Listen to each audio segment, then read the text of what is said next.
नमस्कार दोस्तों, मैं doctor Mohit Pareek, ENT consultant at Manthan hospital. आज मैं आपके सामने एक कंडीशन एक्सप्लेन करना चाहता हूँ, जिसमें बच्चा बोलते-बोलते, साँस लेते-लेते अचानक ही साँस लेना बंद करता है, खाँसी करने लग जाता है और उस टाइम वो कुछ खा रहा होता है, जिसके अंदर कोई खाने का पार्टिकल जैसे मूँगफली है या कोई छोटा दाना है, वो उसे साँस की नली में चला जाता है। अब ऐसे में बच्चे को बहुत अधिक खांसी आती है। अगर वो खांसी करके अपनी गुठली निकाल दे या दाना निकाल दे तो बहुत अच्छी बात है।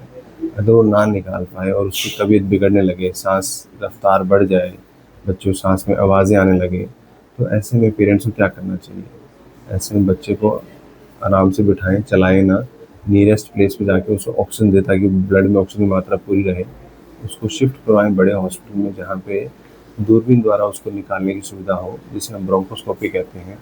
रिजिड ब्रोंकोस्कोपी एक माध्यम है जिसके द्वारा हम बच्चों के सांस की नली में जांच करते हैं और दूरबीन द्वारा ही इंस्ट्रूमेंट की सहायता से उस चीज़ को निकालने की कोशिश करते हैं।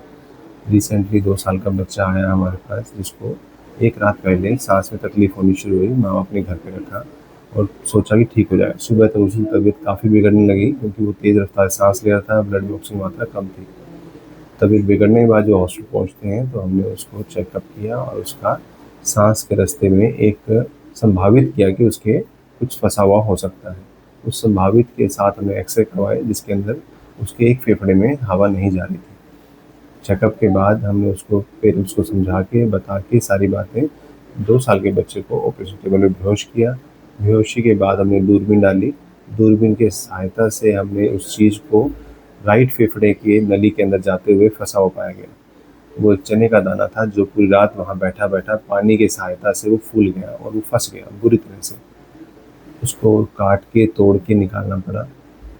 बच्चा बहुत स्वस्थ है, इस ऑपरेशन के बाद निकल गया। बट अपने बच्चों का ध्यान रखिए, खाना खाते वक़्त बोले ना, कोई छोटा अनाज के दाने उनको मत दीजिए जो वो चबाएँ या बिना चबाए निगलने की कोशिश करें, उनसे वो साँस के रास्ते जा सकते हैं। तो यही मैसेज है, आप अपने बच्चे का ध्यान रख लीजिए। धन्यवाद।